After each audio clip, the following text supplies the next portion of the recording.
Thus, for all small displacement, the restoring force is directly proportional to the displacement and is oppositely directed. म्हणजेच कसं जो की force असणार आहे तो कसा आहे डायरेक्ट प्रपोर्शनमध्ये आहे पण डायरेक्शन कशी असणार आहे ऑपोजिट असणार आहे कारण की निगेटिव्ह साईन घेतलेला आहे तिथे. Hence the bob of a simple pendulum perform real S H M for small amplitude. आणि जो की बॉब असणार आहे तो काय करणार आहे एस एच एम परफॉर्म करणार आहे फॉर अ स्मॉल एम्प्लिट्यूड खूप छोट्या एम्प्लिट्यूडसाठी. The period T of oscillations of pendulum is given by जो की पिरियड असणार आहे जो की पेंडुलम असणार आहे ऑसिलेशनचा पेंडुलम ऑसिलेट होणार आहे त्याचा जो की पिरियड असणार आहे तो किती असणार आहे कॅपिटल टी ने इंडिकेट करतो. मग capital T is equal to माहिती आहे आपल्याला capital T is equal to 2 pi divide by omega then is equal to 2 pi divide by under root of acceleration per unit displacement जसं की आपण आधी बघितलेलं आहे ते. युजिंग इक्वेशन 1 मध्ये आपण काय करणार आहोत ते यूज करणार आहोत. तर काय भेटेल आपल्याला F is equal to minus m g into x divide by L and therefore f is equal to ma is equal to minus mg into x divided by l and since f is equal to ma जे की आपल्याला माहिती f is equal to ma असतं मग m काय होईल दोन्ही साईडचा कॅन्सल होऊन जाईल. मग काय भेटेल आपल्याला a is equal to minus g into x divided by l and a by x is equal to minus g divided by l is equal to g divide by capital L in magnitude. Negative sign निघून गेला म्हणजेच कशामध्ये घेतलं आपण त्याला मॅग्निट्यूडमध्ये घेतलं. Substituting in this expression for T जर आपण टीच्या एक्सप्रेशनमध्ये आपण सबस्टिट्यूट केली ही व्हॅल्यू तर काय भेटेल आपल्याला ॲक्सेलरेशन पर युनिट डिस्प्लेसमेंटची जर व्हॅल्यू आपण g divide by capital L put up केली जो की स्क्वेअर रूटमध्ये आहे 2 डिवाइड बाय स्क्वेअर रूटमध्ये जर आपण पुटअप केली तर काय भेटेल आपल्याला t is equal to 2 pi into under root of L divided by G काय होईल त्याचा रेसिप्रोकल होईल फक्त and this gives the expression for time period of a simple pendulum.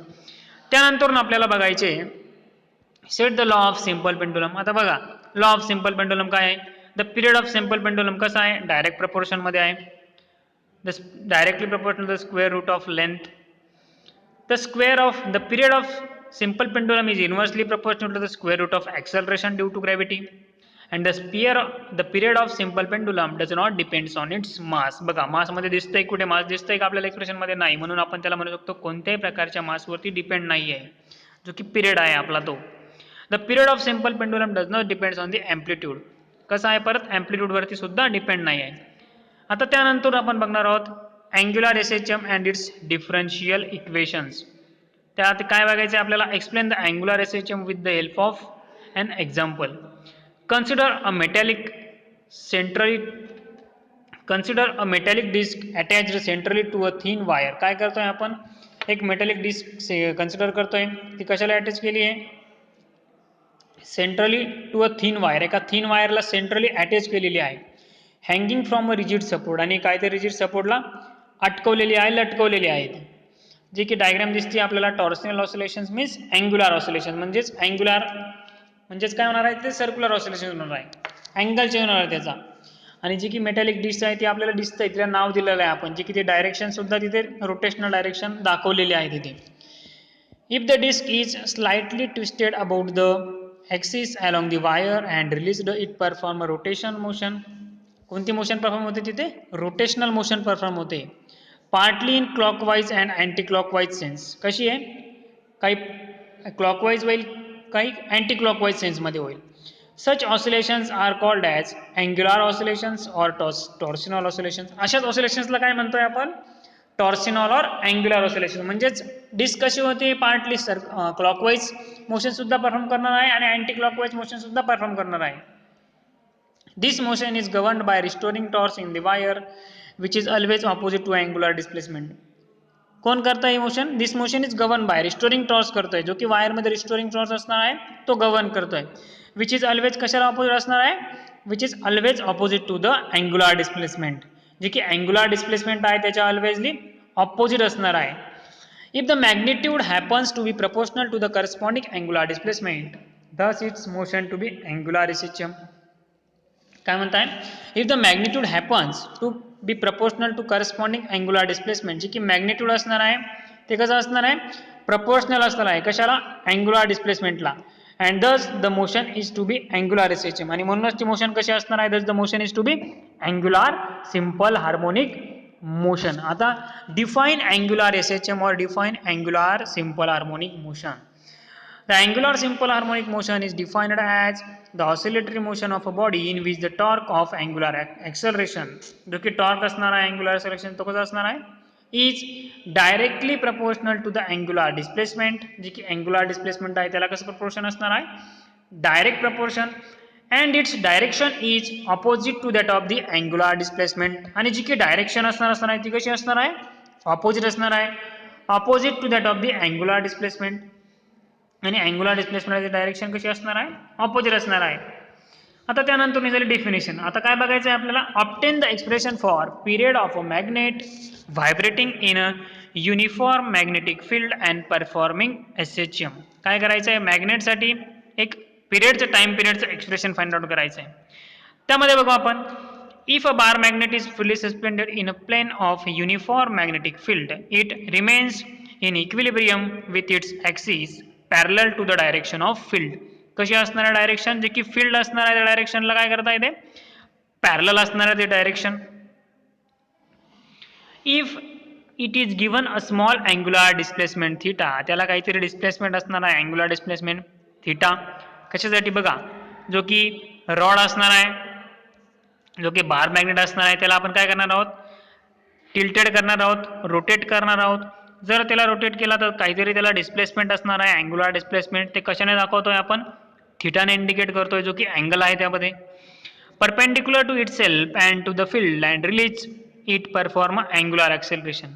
Release केल्यानंतर कोणते ऑसिलेशन परफॉर्म करेल, तो अँग्युलर ऑसिलेशन परफॉर्म करेल.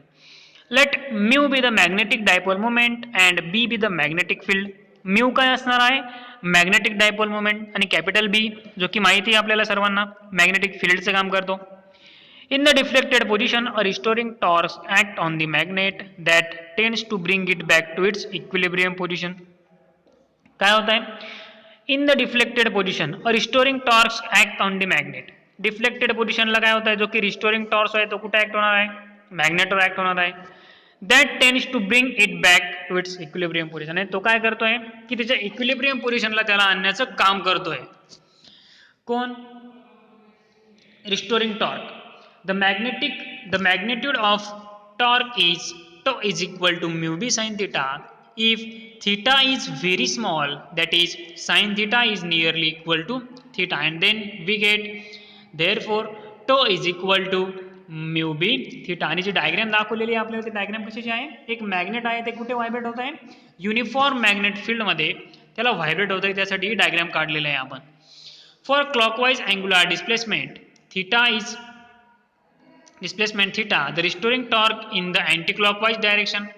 Anti-clockwise direction साठी काय भेटेल आपल्याला, tau is equal to I into alpha is equal to minus mu b theta, where I is the moment of inertia of bar magnet and alpha is the angular acceleration. I काय असणार आहे, moment of inertia of bar magnet, आणि alpha काय असणार आहे, angular acceleration. Therefore alpha is equal to minus mu B divide by I. आता यावरून आपल्याला अल्फा काय भेटेल, alpha is equal to minus mu B divide by I into theta. याला इक्वेशन नंबर फर्स्ट देऊ आपण. Since mu B and I are constant, then equation 1 shows that the angular acceleration is directly proportional to the angular displacement and directed opposite to the angular displacement. Hence the magnet perform angular SHM. आणि यावरच आपण जी आता definition बघितली त्यावरच आपण सांगू शकतो की जे मॅग्नेट आहे ते काय करणार आहे, अँग्युलर SHM परफॉर्म करणार आहे. And then we get the period of vibration of magnet is given by T is equal to 2 pi divided by under root of angular acceleration per unit displacement. आणि काय भेटलंय आपल्याला, alpha divide by theta. जेव्हा आपण बाकीचे term constant consider करतोय तेव्हा alpha divide by theta भेटेल आपल्याला angular acceleration per unit displacement. Sorry, directly आपण अँग्युलर ॲक्सेलरेशनची व्हॅल्यू आपल्याला माहिती आहे काय असणार आहे, ती अल्फा, आणि जी की अँग्युलर डिस्प्लेसमेंट आहे थिटा, तीच काय करतोय फक्त आपण इथे पुटअप करणार आहोत, बाकी कशाची व्हॅल्यू करत नाही आपण. ती व्हॅल्यू पुटअप केल्यानंतर काय भेटेल आपल्याला, 2 pi divide by under root of alpha divide by theta, and thus by considering the magnitude of angular acceleration alpha, तर काय भेटेल आपल्याला, I divide by mu B. जर आपण अल्फाची व्हॅल्यू जर आपण पुटअप केली इक्वेशन 1 वरनं तर काय भेटेल आपल्याला total overall time period T is equal to 2 pi into under root of I divide by mu B. अशा प्रकारे आपण काय टाइम पिरियडचं सुद्धा एक्सप्रेशन फाइंड आउट केलेलं आहे. जेव्हा बार मॅग्नेट आपण मॅग्नेटिक फील्डमध्ये पुटअप करतो तेव्हा आपल्याला टाइम पिरियड किती भेटला T is equal to 2 pi into under root of I divide by mu B. अशा प्रकारे आपण जो आपला 5th चॅप्टर होता तो कंप्लीट केलेला आहे. आता आपण नेक्स्ट लेक्चरला आपण आपला 6th चॅप्टर बघू आणि त्याआधी आपण जे काही राहिलेले प्रॉब्लेम्स आहेत ते सुद्धा डिस्कस करू. Okay, thank you.